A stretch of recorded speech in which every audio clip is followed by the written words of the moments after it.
اعوذ باللہ من الشیطان الرجیم بسم اللہ الرحمن الرحیم۔ نبی صلی اللہ علیہ وآلہ وسلم اپنے اختیار سے متاع دنیا کو ترک فرماتے تھے۔ حضرت ابو امامہ رضی اللہ عنہ بیان کرتے ہیں کہ نبی صلی اللہ علیہ وآلہ وسلم نے فرمایا، اللہ تعالیٰ نے مجھے یہ پیشکش کی کہ وہ میرے لیے مکہ کی پتھریلی زمین کو سونا بنا دے۔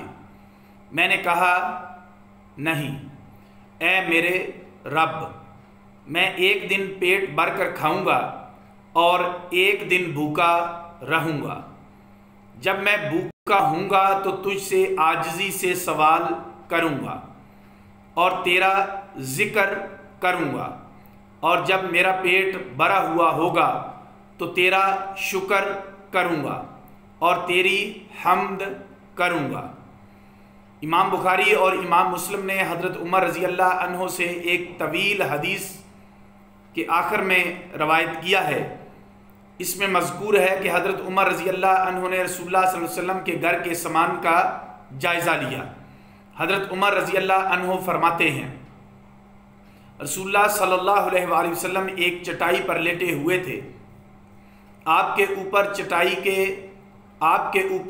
چٹائی کے درمیان کوئی بستر نہیں تھا، اور آپ کے سر اقدس کے نیچے چمڑے کا ایک تکیہ تھا جس میں کھجور کے خشک پتے بھرے ہوئے تھے، اور آپ کے پیروں کے پاس درخت کرزہ کے پتے ڈالے ہوئے تھے، اور آپ کے سرہانے کچی کھالیں لٹکی ہوئی تھیں، اور میں نے دیکھا کہ آپ کے پہلو میں چٹائی کے نقوش کے نشانات ثبت ہو گئے تھے۔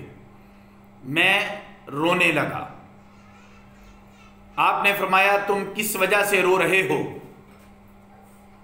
میں نے کہا، یا رسول اللہ، کسریٰ اور قیصر کس قدر عیش و آرام میں ہیں، اور آپ اللہ کے رسول ہیں۔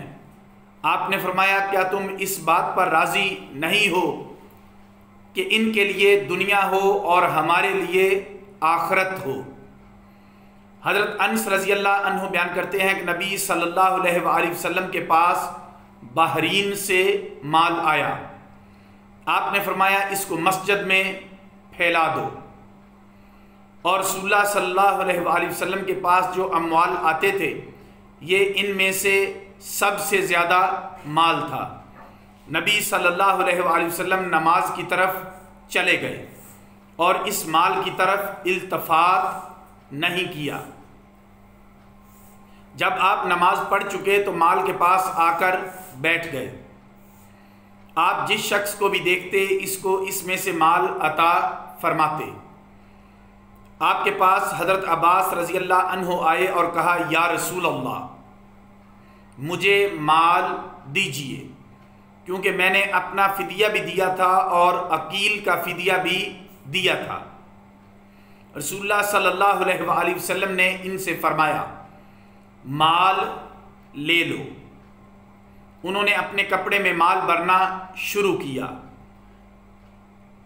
پھر مال کا چوٹی نما ایک بڑا ڈھیر اکٹھا کر لیا جس کو وہ اٹھا نہیں سکے۔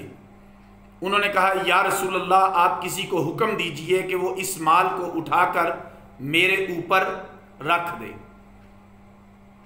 آپ نے فرمایا، نہیں۔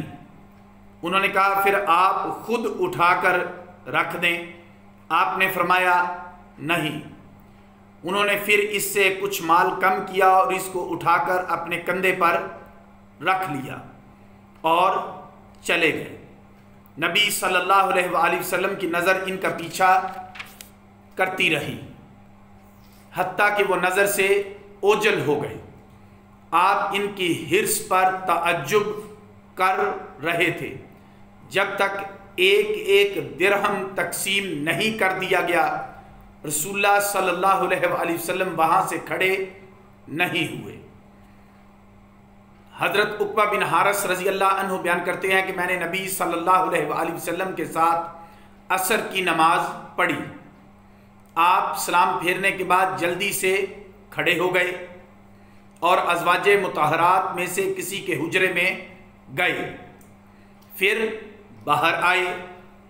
آپ نے دیکھا کہ آپ کے اس طرح سرعت کے ساتھ اٹھ کر جانے کی وجہ سے لوگوں کے چہروں پر تعجب کے آثار ہیں۔ آپ نے فرمایا مجھے نماز میں یاد آیا کہ ہمارے پاس سونے کا ایک ٹکڑا پڑا ہوا ہے، اور میں نے اس بات کو ناپسند کیا کہ ہمارے پاس سونے کا ٹکڑا ہو اور اس حال میں شام کا وقت ہو جائے یا رات آ جائے، سو میں نے اس سونے کے ٹکڑے کو تقسیم کرنے کا حکم دیا۔ وما علینا الا البلاغ المبین۔